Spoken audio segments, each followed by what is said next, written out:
With a thundering sound, a huge stone gate opens. Walking out, Woon-seong quickly passes through the mountains of the inner garden inside the palace. He briefly stops by the lake and glances towards the pavilion where he and Chun-wai had spent time when the heavenly demon had still been healthy. Woon-seong remembers his master. Turning away, Woon-seong focuses on his current job.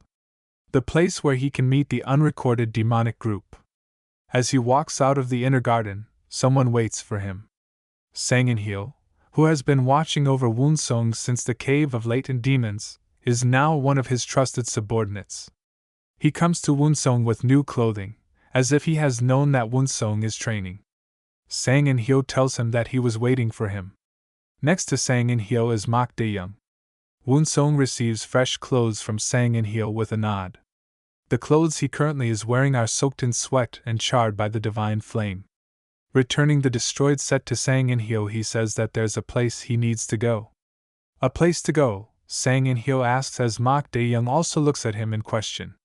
It seems odd that Woon-seong has left the inner garden and sounds so urgent. Woon-seong briefly says that they may just be able to tip the power balance to their favor. Sang In-hyo and Mok Dae-young ponders that the young leader is not a man that tells lies and there must be a reason he believes that.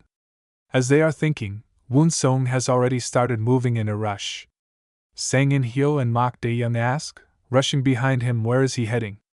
The cult's demonic armory, Woon-seong replies. Sang In-hyo in shock says that he is heading towards them at that time.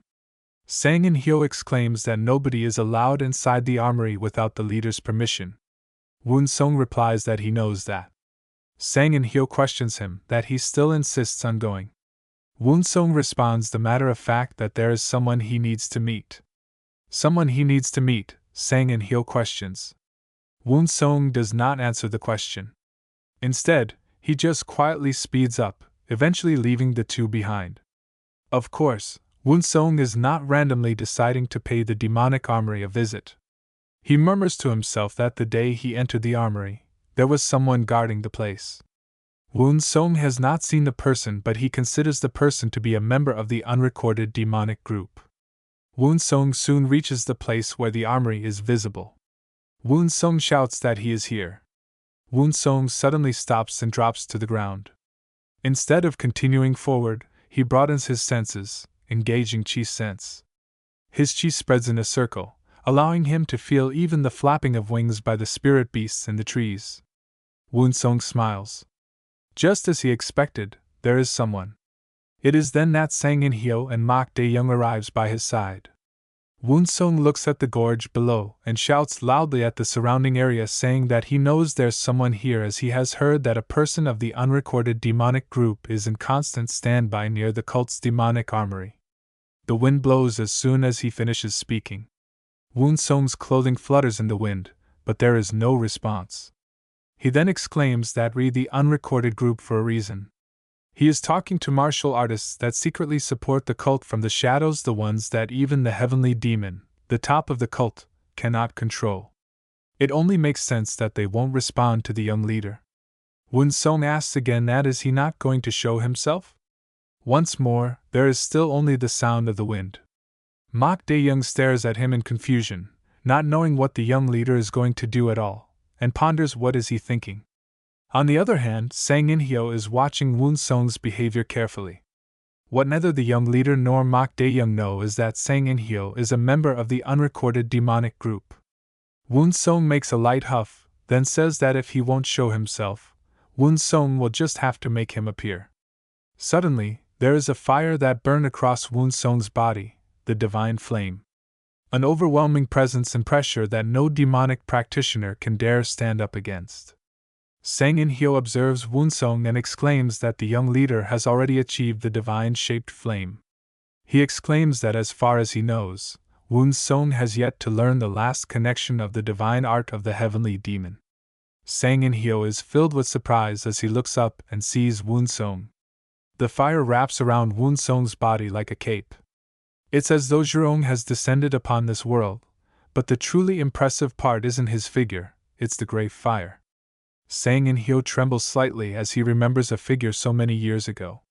So, Sang In-hyo, is this enough for the Unrecorded Demonic Group to approve him? He remembers a man saying this. That is a memory of Chun Wai from his youth. Sang In-hyo smiles softly and reflects on the fact that the young leader is just like the cult leader. Sang In-hyo ponders that Woon-seong must have found the teachings of the unrecorded heavenly demon somehow. However, it's still only half complete. He then says that he understands why the young leader came there. Although he has no idea how the young leader knew that the divine flame was connected to the unrecorded demonic group, one thing for sure is that the young leader is here to contact the unrecorded demonic group. Sang In-hyo shakes his head and says, "That's no good, as even the vice leader has obtained a half-complete divine flame, and that is not enough to move the unrecorded demonic group. If he truly wants to meet the unrecorded demonic group and obtain them, then he must present a complete divine flame." The moment Sang In-hyo thinks about this fact, the flames dancing around Woon-seong change. The flames expand and drift away from Woon-seong's body. As they do so, the flames separate and float into the air as a dozen balls of fire. Sang In-hyo makes a startling sound. A confident statement comes from Woon-seong when he says, "Is this still not enough?" Subsequently, through his senses, Woon-seong feels a presence moving closer to him. He smirks and asks the unrecorded demonic group to show themselves.